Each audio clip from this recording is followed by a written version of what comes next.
Hello students, today I will explain the question answers of the story of Louis Pasteur. Okay, I am just explaining these question answers. You do one thing, you take a copy and write down the question answer. Number 1, what happened one day in the little town where Louis Pasteur lived that affected him? So the answer is, one day Louis Pasteur was playing with his friends in Arbois, which was his hometown. Suddenly, he heard some noise of people. Louis asked a man who was standing nearby, who told him that a man had been bitten by a mad wolf. Hearing this, Louis was horrified. Horrified, and he ran into his house. This incident affected him most, and he decided to discover a way of preventing the disease called rabies, which might be caused by mad dog or mad wolf bite. Okay? Number 2, how did he train himself as a scientist? Answer, Louis Pasteur was very much interested in working at problems in chemistry, making discoveries for which he became famous. He was interested to find out the explanation of fermenting of wine and beer. He also explained that why milk goes sour. Question number 3. What makes milk go sour? Louis Pasteur discovered that when milk, wine or beer sours, the change is brought about by the presence of certain bacteria. Now come to the next page.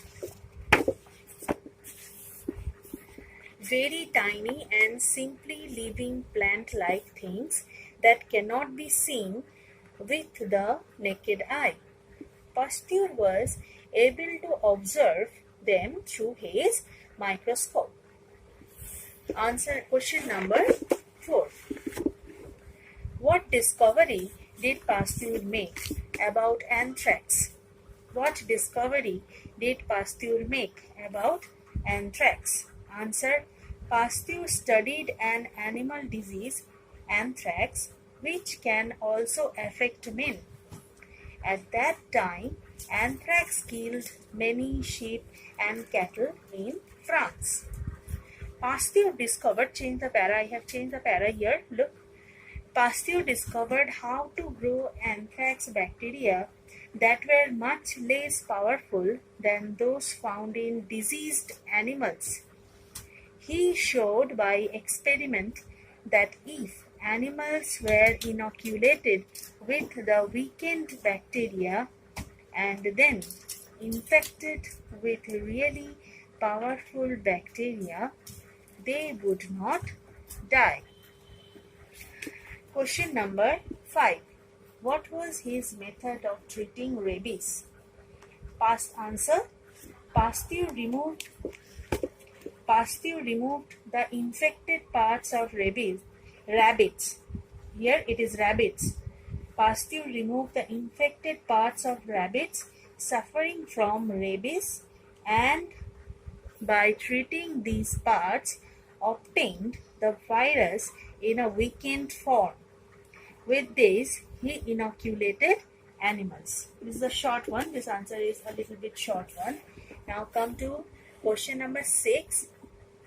Tell the story of Pasteur's first human patient. And answer, on 6th of July 1885, a woman came to Louis Pasteur with her son, who was bitten by a mad dog. He took the boy into his own home so as to watch him carefully and gave him a series of inoculations.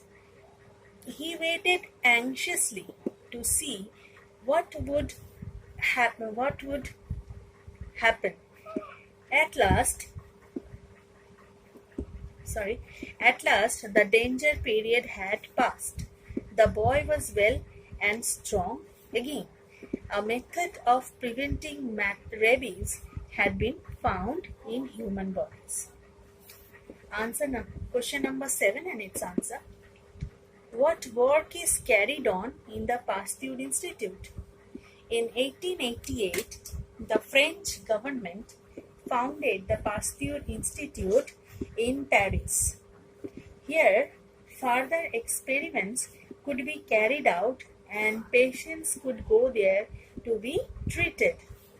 In India, Pasteur Institute carries on the work of preparing vaccines and furthering research into the many problems which still confront the scientist in his battle against disease. So, you have got the question answers of the story of Louis Pasteur. Now, we will go to our next chapter. The name of the chapter is The Story of Paper. This is part 1. Okay, the story of paper. You all know, without paper, we are nothing in this age of civilization. Paper is the wing of civilization, we can say that. Okay, now concentrate in the story. We will go through the story very carefully. So, newspaper, writing paper, printing paper, typewriting paper, blotting paper, carbon paper, tracing paper, brown paper, wallpaper, stamp paper, tissue paper. There are many kinds of paper which we can find in our daily life or in our life. Who can deny that paper is one of the most useful articles in man's daily life? It is true that without paper we are nothing. We are facing a lot of problem nowadays regarding papers. Yet, man did not invent paper. The real inventors are the wasps. It's an insect, you know that, who file away tiny wood shavings from fence posts and tree trunks and chew them to a fine pulp, from which they make the grey paper walls of their nests. So human beings follow the technology of forming the paper-like thing in their nest. And you know, the human beings are very good watcher. They watch how to do farming, how to make wheels on that, and when they look after that, the forest got fire, and they invented fire also. And in this way, when they watched wasp and they create paper like thing in their nest, they thought that we can also make this kind of things in our life, and we can use them in our studies. You know, in ancient age, people don't have any papers and they do not write anything. They only remember their texts. They went into the Guru Grihas and they remember the text by their memory. Okay, and that is why, you know, we have 4 Vedas in our Hindu mythology, and in the 4 Vedas were at first called the Sushruta because they were always remembered. They were not in written form at the very beginning of the Vedas, 4 Vedas. Okay, so we can go on to the next page now.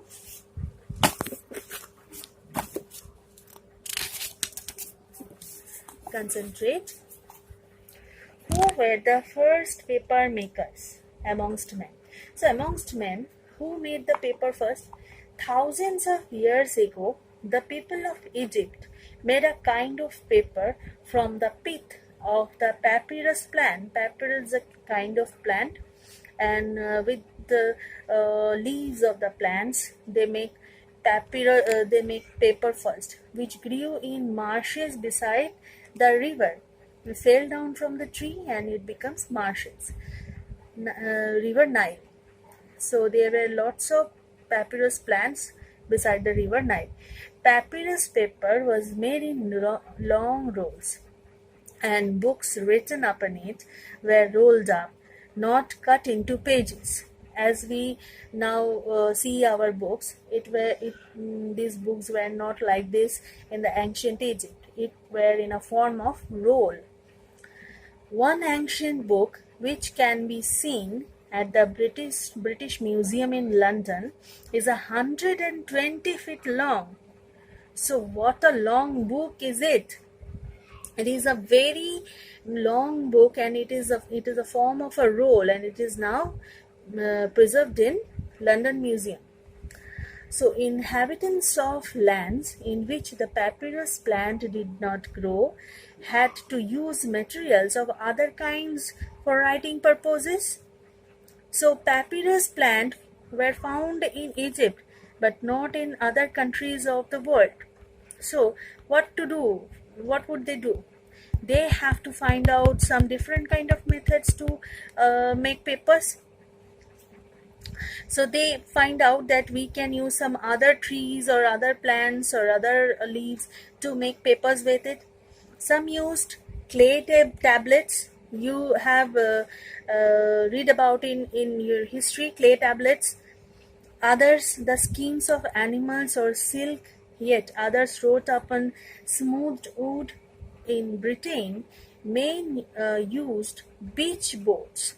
Their name for beech was butch, from which it is said we get our word book. It was maybe buck, and from buck the word came book. From the name papyrus we obtain our word paper. So it is we can easily got it that from papyrus, this word, we get the word paper. So papyrus, however, was not really paper. Amongst men, the credit for inventing paper must be given to the Chinese, who discovered that linen and other materials could be beaten to a fine pulp. They soaked those things, and those things rotten up, and it became a pulp, and they used the pulp to make papers, and then dried in thin layers. Those pulp, they used the pulp to make thin sheets, and those thin sheets dried up, and this became papers. For centuries, in Chinese succeeded in keeping their secret from reaching the West. So they kept it a secret for them. Finally, however, the Arabs learned it from some Chinese prisoners. Some Chinese prisoners were there in Arabs, and they learned how to make papers from those prisoners. It is a very interesting fact. Very slowly it was handed on to the countries of Western Europe, to Spain first, and to Britain almost last. At the time of the discovery of America by Columbus, Columbus had discovered America, paper making was still a very new industry in England. The paper of the ancient Chinese was made from linen rags, though that's a kind of cloth. Though we read that they occasionally used other substances such as old slippers, hemp ropes, and fishing nets. All these things altogether they used, and they make a mash of all these things. And with the help of that mash, they make thin layers of papers and dried out them. In our own day, the finest paper is still made from rags of cotton or linen, but many other materials are also used. Asparagus grass and wood pulp are the most common of these. Asparagus grass is a kind of grass which is used to make papers, and wood pulp, especially bamboo pulps, are used to make papers, are the most common of this. But paper is also manufactured from straw, jute, and bamboo. See, straw, jute, and bamboo. Jute, the stalks which are left over by obtaining the jute fiber, When people obtain some jute fibers, they use the stalk for making pulp, which may be useful for making papers. Esparto grass grows in great quantities in Spain and in the north of Africa, where it is collected by the Arabs over a wide area. The grass, Esparto grass is not grown everywhere. Okay, so it was grown in Spain in a huge quantity and the north of Africa also, where it is collected by the Arabs over a wide area. The grass, which is gathered by plucking, not by cutting. They plucked the grasses by roots like this, not they cut the grass. Okay, is tied up tightly in large bells. They make bells of the grass which they collect from that area, which are sent overseas to the paper mills to make pulps. Now the next paragraph is the last one. Wood pulp is made in Canada and in the countries of Scandinavia from the timber of cone-bearing trees. The logs are either cut into short sections and ground down on a grindstone or broken into chips and treated with chemicals. So this is the process of making papers. The soft pulp is pressed out into rough sheets, pink or white in color, and sent across the seas to our paper mills, looking very much like rough cardboard and very little like the stately forest trees from which it has been made. So here we can find the history of its first state of paper. Okay, so in our next class we will carry out the second part of the story of paper, and then we will do our question answers regarding these chapters. Thank you.